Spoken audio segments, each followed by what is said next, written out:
Hello dear students and dear friends, welcome once again to my channel English with NK Prajapat.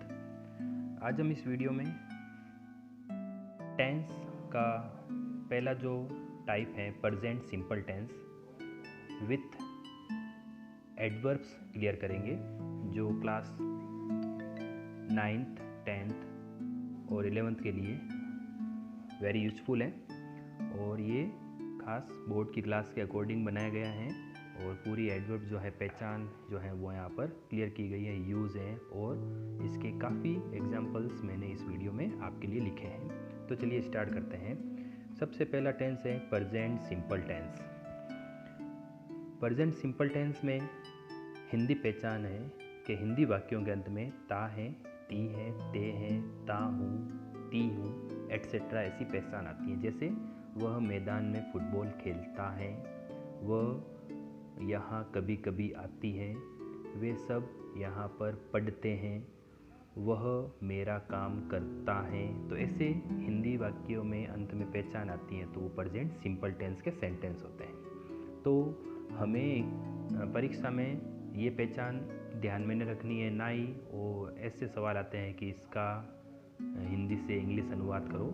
और इन क्लासों के लिए adverb important है। Adverb आपको पूर्णतया याद करनी है, कम्प्लीटली आपको लर्न करनी है। और इस वीडियो में मैं आपको इजी वे में सिखाने की कोशिश करूँगा ताकि हिंदी मीडियम वाला बच्चा भी या कोई ग्रामीण बेस वाला बच्चा भी आराम से सीख पाए।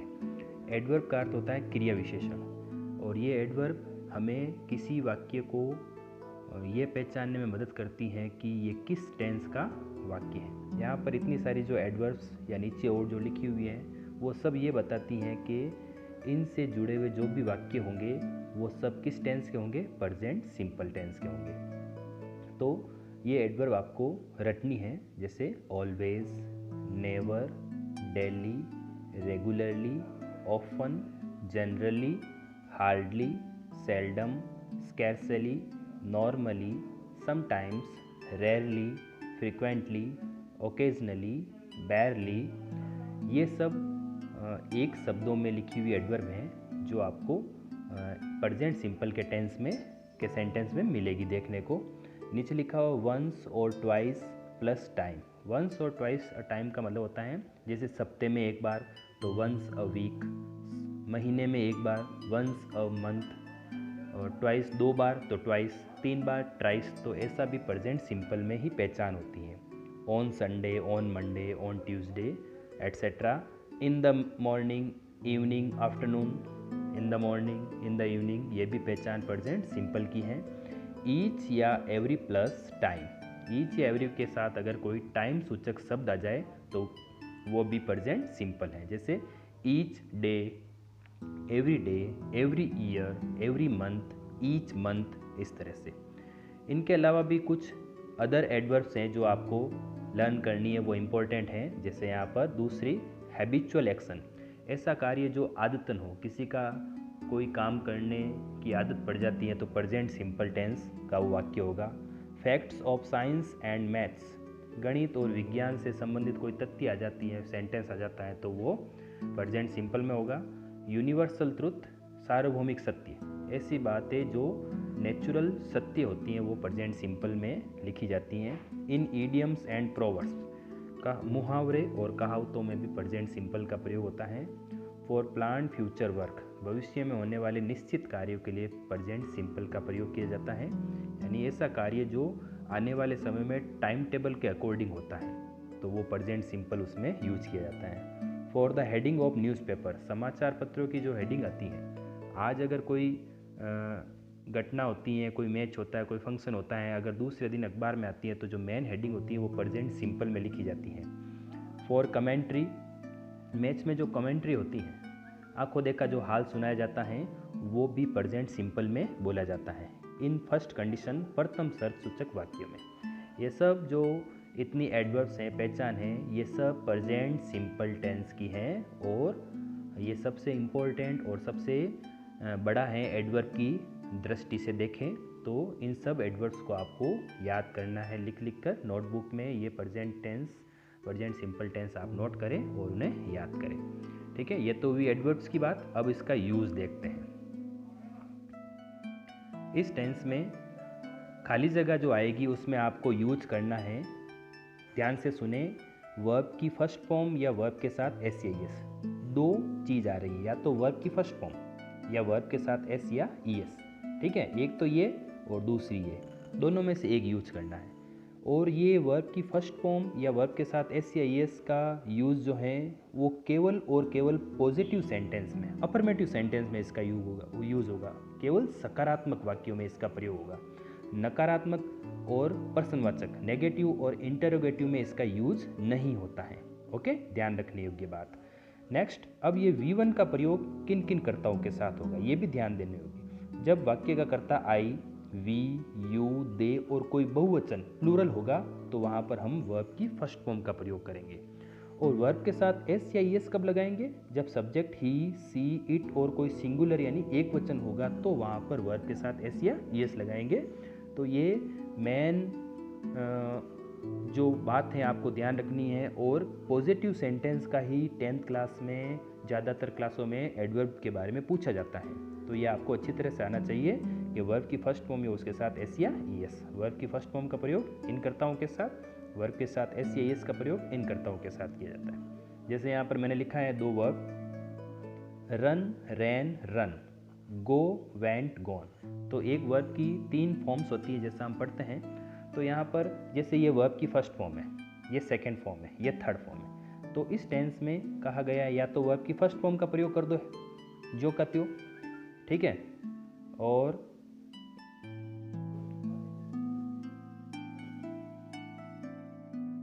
वर्ब की फर्स्ट फॉर्म का प्रयोग कर दो या वर्ब के साथ एस या ईएस। तो एस या ईएस कैसे? जैसे वर्ब की फर्स्ट फॉर्म उसके साथ एस, गो वर्ब की फर्स्ट फॉर्म ईएस। तो कहीं पर एस जुड़ता है, कहीं पर ईएस जुड़ता है, ध्यान रखने योग्य बात है। तो कहाँ पर एस जुड़ता है, कहाँ पर ईएस जुड़ता है, उसके लिए भी मैंने एक नियम लिखा है कि जिन अंग्रेजी क्रियाओं का अंतिम वर्ण S, S S, double S, C H, O, X, Z हो तो उनके अंत में ईएस का प्रयोग करें। जैसे यहाँ पर रन में एस जोड़ा और गो में ईएस जोड़ा।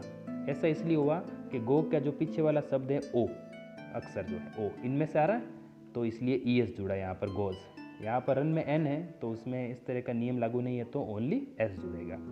ओके स्टूडेंट्स, नेक्स्ट, अब इसके सकारात्मक वाक्य में तो हम वर्ब की फर्स्ट फॉर्म या उसके साथ एस या ईएस का प्रयोग करेंगे, लेकिन जब इस टेंस का नकारात्मक वाक्य आ जाएगा तो हमें क्या करना है? इस टेंस में 2 नियम चलते हैं, एक तो नेगेटिव सेंटेंस और इंटरोगेटिव, एक पॉजिटिव। नेगेटिव होगा तो डू या डज प्लस वर्ब की फर्स्ट फॉर्म का प्रयोग करेंगे, डू या डज प्लस वर्ब की फर्स्ट फॉर्म। इसमें एस या ईएस का ध्यान नहीं रखना है, इसमें डू या डज प्लस वर्ब की फर्स्ट फॉर्म, डू या डज प्लस वर्ब की फर्स्ट फॉर्म, ये ध्यान रखना है। डू का प्रयोग वही आई, वी, यू, दे और बहुवचन कर्ताओं के साथ, ये लाइन लिख देना आप। और डच का प्रयोग ही, सी, इट व एक वचन कर्ताओं के साथ इसका प्रयोग होता है। अब आ जाते हैं एग्जाम्पल्स। एग्जाम्पल में पूरा ध्यान दें कैसे मैं कराता हूँ और ये सब कैसे आपको नोट करना है कॉपी में और पूरा समझना है। पहला सेंटेंस, वी ऑलवेज खाली जगह टू स्कूल। सबसे पहले हमें एडवर्ब पहचानिए। एडवर्ब यहाँ पर ऑलवेज लिखा हुआ है, तो जैसे कि एडवर्ब हमने इस वीडियो के स्टार्ट में पढ़ा था, ऑलवेज, नेवर, डेली, रेगुलरली, तो वो सब एडवर्ब आपको याद करनी पड़ेगी। जैसे यहाँ पर लिखा हुआ है, देखो ये लिखा हुआ है ऑलवेज, नेवर, तो यहाँ से पता चलेगा। अगर ये याद हो जाएगी आपको तो फिर वाक्य में देखते ही आपको पता चल जाएगा। तो यहाँ पर जैसे ऑलवेज आई तो कौन सा टेंस हुआ? Present simple. दूसरा काम होगा फिर कर्ता पहचानना। कर्ता है वी, बहुवचन, आई, वी, यू, दे। तो हमने क्या पढ़ा था ऊपर कि जब कर्ता आई, वी, यू, दे हो तो उसके साथ वर्ब की फर्स्ट फॉर्म का प्रयोग करना है। तो यहाँ पर इस वाक्य में वर्ब की फर्स्ट फॉर्म यानी वर्ब कौन सी है? कम। ये कोष्टक में ब्रैकेट में जो लिखी हुई है ये सब वर्ब है और ये हमेशा वर्ब की फर्स्ट फॉर्म होती है। तो वी बहुवचन है तो यहाँ पर वापस वर्ब की फर्स्ट फॉर्म यानी कम का कम ही होगा। ओके नेक्स्ट, सी, नेवर। नेवर एडवर्ब है और सी एक वचन करता आ गया, तो वही दूसरा नियम, आई, ही, सी, इट, नेम एक वचन हो तो वर्ब के साथ एस या ईएस। तो यहाँ पर टेल का क्या हो जाएगा? टेल्स। ठीक है, अच्छी तरह से समझे, ध्यान दे। करता एक वचन है इसलिए वर्ब के साथ एस या ईएस लग रहा है। राम एंड सीमा, 2 हो गए तो बहुवचन हुआ। Attend classes regularly. रेगुलरली करे टाइम एडवर्ब है इस टेंस की, रेगुलरली। तो बहुवचन हुए तो अटेंड का अटेंड ही होगा वापस, कोई चेंज नहीं होगा। ठीक है, वर्ब की फर्स्ट फॉर्म, बहुवचन हो गया करता इसलिए। One of my friends often me, तो ऑफन यहाँ पर प्रेजेंट सिंपल की पहचान है। तो यहाँ पर वन ऑफ माई फ्रेंड्स, देखो यहाँ पर ये क्या कह रहा है, वन ऑफ माई फ्रेंड्स, मेरे मित्रों में से एक, तो करता एक वचन हुआ, करता एक वचन हुआ तो हमें यहाँ पर वर्ब के साथ एस या ई एस का प्रयोग करना है। तो हेल्प का क्या हो जाएगा, हेल्प्स। ठीक है, एस जुड़ जाएगा साथ में। He to her father occasionally, occasionally हमारी एडवर्ब क्रिया विशेषणों में से एक है प्रेजेंट सिंपल की, करता यहाँ पर ही एक वचन है और यहाँ पर आ रहा है गो, तो गो के साथ गोज करते समय हम केवल एस नहीं जोड़ेंगे, ई एस जोड़ेंगे, गोज हो जाएगा यहाँ पर। ओके, नेक्स्ट है I football once a week, once a week का मतलब होता है सप्ते में एक बार। जब कोई काम सप्ते में एक बार, दो बार, तीन बार, चार बार, पाँच बार, महीने में एक दो तीन चार बार, साल में एक दो तीन चार बार, 6 महीने में एक दो तीन चार बार होता है तो उसे प्रेजेंट सिंपल में ही लिखे। तो यहाँ पर आई आ रहा है तो आई के साथ वर्ब की फर्स्ट फॉर्म, तो प्ले का वापस प्ले हो जाएगा। The teacher English grammar on Monday, यहाँ पर लास्ट में देखो पहचान है ऑन मंडे, तो हमारा सबसे पहला काम पहचान करने का है। फिर दूसरा काम है सब्जेक्ट, देखो एक वचन है या बहुवचन है, तो द टीचर एक वचन है तो टीच आ रहा है। देखो देखो टीच का लास्ट में सी एच आ रहा है, सी एच आ रहा है ना, तो हमारा नियम क्या कहता है कि यदि किसी अंग्रेजी क्रियाओं के अंत में इस तरह से कुछ आ जाए तो वहाँ पर ई एस जोड़ना है। तो सी एच आ रहा है टीच में, तो यहाँ पर टीचेज हो जाएगा, ई एस जुड़ जाएगा इसके अंत में। ओके फ्रेंड्स, ईच संडे, ये रहा देखो ईच एवरी प्लस टाइम हमारी एडवर्ब है। My friends a new ball, यहाँ पर फ्रेंड्स बहुवचन है, पहला काम एडवर्ब पहचाना, दूसरा कर्ता पहचाना, फ्रेंड्स बहुवचन है तो वापस ब्रिंग का ब्रिंग ही आएगा। नेक्स्ट एग्जाम्पल देखते हैं। Children playing games in the evening, in the evening पहचान है और चिल्ड्रन बहुवचन है, बहुवचन कर्ता के साथ वर्ब की फर्स्ट फॉर्म, तो एंजॉय का एंजॉय आएगा। हितेश हार्डली मनी, तो hardly, seldom, hardly, always, never, तो हितेश एक वचन है तो यहाँ पर अर्न के साथ क्या जुड़ जाएगा, एस, अर्न्स हो जाएगा यहाँ पर। My father newspaper in the morning, in the morning आगे पहचान, तो फादर सिंगुलर एक वचन है तो रीड का क्या हो जाएगा, रीड्स। फिर है I like to take milk in breakfast, इस वाक्य में देखो आप कोई एडवर्ब नहीं है, always, never, each, every, once, in the morning कुछ नहीं है ना, तो हमने कुछ अदर एडवर्ब पढ़ी थी, क्या पढ़ी थी, अदर एडवर्ब, जैसे कौन कौन सी, आदतन, कार्य, विज्ञान, गणित, सार्वभौमिक सत्य, ऐसी बातें पढ़ी थी ना, तो इनके उदाहरण है ये सब। तो यहाँ पर कहा जा रहा है सेंटेंस में कि I to take milk with breakfast, मैं नाश्ते में दूध लेना पसंद करता हूँ तो उसकी आदत है, तो यहाँ पर आई वी यू दे बहुवचन कर्ता के साथ वर्ब की फर्स्ट फॉर्म, तो लाइक का वापस लाइक आएगा। वाटर 800 डिग्री सेल्सियस, बॉयल का मतलब होता है उबलना, तो ये विज्ञान से संबंधित एक बात है कि पानी 100 डिग्री तापमान पर उबलता है। ठीक है, तो पानी अब कितना भी हो ये अनकाउंटेबल है, तरल पदार्थ हैं, तो ये एक वचन माना जाता है, तो एक वचन के साथ वर्ब के साथ एस या ई एस, तो बॉइल्स हो जाएगा यहाँ पर। ठीक है, नेक्स्ट 2 and 2 4, 2 और 2 4 होते हैं गणित से संबंधित, तो यहाँ पर एक दो, ये दूसरा दो, तो बहुवचन हुए तो मेक का यहाँ पर वापस मेक आएगा। 2 and 2 make 4। The earth round the sun, पृथ्वी और सूर्य की बात हो रही है, जब भी पृथ्वी, सूर्य, आकाश, पक्षी, पेड़, ग्राउंड इत्यादि ऐसी नेचुरल चीज़ों की बात हो तो समझ लेना आपको प्रेजेंट सिंपल का प्रयोग करना है। तो द अर्थ, यहाँ पर अर्थ एक वचन है तो यहाँ पर मूव का क्या हो जाएगा, मूव्स हो जाएगा, यानी आपको वर्ब के साथ एस जोड़ना है। पृथ्वी सूर्य के चारों ओर चक्कर लगाती है, घूमती है। प्रैक्टिस अ मैन परफेक्ट, नेक्स्ट प्रैक्टिस, अभ्यास जो है एक आदमी को परिपूर्ण बनाता है, तो ये कहावत है, अभ्यास करने पर आदमी पूर्ण बनता है, तो यहाँ पर प्रैक्टिस सिंगुलर है तो इसके साथ भी एस जुड़ जाएगा, makes, practice makes a man perfect. Next है if he hard he will pass, ये है कंडीशनल सेंटेंस, शर्त सूचक वाक्य, जैसा कि मैंने नियम में लिखा है कि प्रथम शर्त सूचक वाक्य में प्रेजेंट सिंपल टेंस का प्रयोग किया जाता है। तो यहाँ पर जब ध्यान दो प्रथम शर्त सूचक वाक्य कैसे कि इधर फ्यूचर सिंपल है तो यहाँ पर प्रेजेंट सिंपल का प्रयोग करना है। ठीक है, विल प्लस वर्ब की फर्स्ट फॉर्म, यहाँ पर फ्यूचर सिंपल है और तो यहाँ पर हम प्रेजेंट सिंपल जो टेंस पढ़ रहे हैं वो करता ही एक वचन है, तो वर्क का क्या हो जाएगा, वर्क्स, एस लग जाएगा। इफ़ ही वर्क्स हार्ड, यदि वो कठिन मेहनत करता है तो ही विल पास, तो वो पास हो जाएगा। अब इसी टेंस के हम नेगेटिव और इंट्रोगेटिव सेंटेंस के बारे में बात करते हैं। अब थोड़ा नियम चेंज हो जाएगा, जैसा कि मैंने ऊपर बताया है। They not reach office on time. देखो एक तो सेंटेंस नेगेटिव पता चला, और यहाँ पर दूसरी हमारी एडवर्ब आ रही है, ठीक है। तो कर्ता देखो बहुवचन है, तो हमारे नेगेटिव और इंट्रोगेटिव में क्या यूज करना है, डू या डज प्लस वर्ब की फर्स्ट फॉर्म। अब यहाँ पर एस या एस लगाने की जरूरत नहीं है, वाक्य नेगेटिव है, ध्यान दे सभी, अच्छी तरह से ध्यान दे। जब सेंटेंस नेगेटिव हो तो वर्ब के साथ एस या एस फर्स्ट फॉर्म के अलावा डू डज भी जुड़ता है। वो डू डज यहाँ पर सहायक क्रिया के रूप में है, तो डू लगाएं या डज लगाएं, तो कर्ता बहुवचन है तो यहाँ पर पहली खाली जगह में आएगा डू, फिर दूसरी में वर्ब की फर्स्ट फॉर्म रीच, ठीक है, डू नॉट रीच। ये हो गया पहला सेंटेंस। नेक्स्ट है Raju not learn lesson daily. यहाँ पर डेली देखो प्रेजेंट सिंपल की एडवर्ब, जैसा कि ऊपर एडवर्ब में लिखा हुआ है।